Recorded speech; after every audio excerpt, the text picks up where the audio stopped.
शिक्षकांच्या विविध मागण्यांसंदर्भात धुळे जिल्हा कनिष्ठ महाविद्यालयीन शिक्षक संघटनेच्या वतीनं जिल्हाधिकारी कार्यालयासमोर निदर्शनं करत जिल्हाधिकाऱ्यांना निवेदन देण्यात आले। विविध समस्यांबाबत शासनाकडून दुर्लक्ष होत असल्यानं नाराज झालेल्या शिक्षकांनी हे निवेदन जिल्हाधिकाऱ्यांकडे सुपूर्द केले।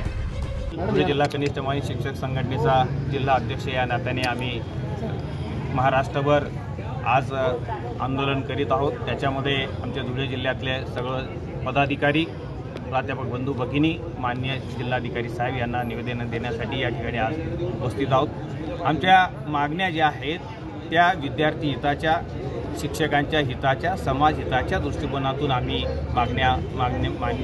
सरकारकडे अनेक वर्षापासून मागणी करीत आहोत। त्याच्यामध्ये अनेक वर्षापासून 23 वर्षापासून आमचे प्राध्यापक बंधू भगिनी IT शिक्षक विना अनुदानावर काम करत आहेत। त्यांना कुटुंब आहे, त्यांना प्रपंच आहे, आईवडील म्हातारे झाले, त्यांची जबाबदारी आहे आणि असं असताना 23 वर्षापासून ते विना वेतन काम करत आहेत आणि म्हणून वेठबिगारपेक्षा वाईट अवस्था जर आमच्या प्राध्यापक बंधूंची होत असेल तर ही अतिशय पुरोगामी महाराष्ट्राच्या दृष्टिकोनाने ही चांगली गोष्ट नाही आहे। आमचे काही शिक्षकांना पेन्शनचा हा गंभीर विषय आहे। राज्य सरकारी कर्मचारी हा पूर्ण आपली तरुणपासून तर पूर्ण आयुष्य या राज्याच्या सेवेसाठी काम करताना जर त्याला सेवानिवृत्तीनंतर त्याच्या आणि त्याच्या कुटुंबाची जबाबदारी पेलण्यासाठी जर पेन्शन हवे असेल आणि ते जर मिळणार नसेल तर त्याने उत्तर आयुष्यामध्ये भविष्याची काळजी कशी करावी ही गंभीर समस्या प्रत्येक कर्मचाऱ्याच्या पुढे आहे आणि म्हणून त्यांना जुनी पेन्शन मिळाली पाहिजे।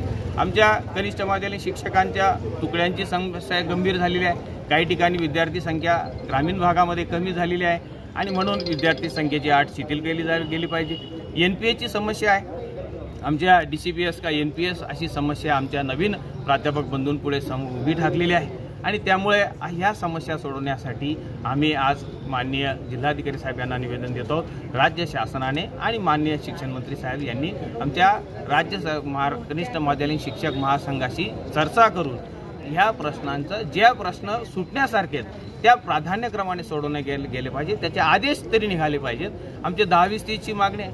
राज्यभरामध्ये एकमेव अशी संघटना आहे शिक्षकांची, या संघटनेने मागणी पुन्हा करतायत की आम्हाला सरसकट निवड श्रेणी मिळावी आणि 10-20 आश्वासित प्रगती योजना मिळावी, फक्त शिक्षकांनाच ती लागू नाही। ब्युरो रिपोर्ट, माझा महाराष्ट्र न्यूज, धुळे।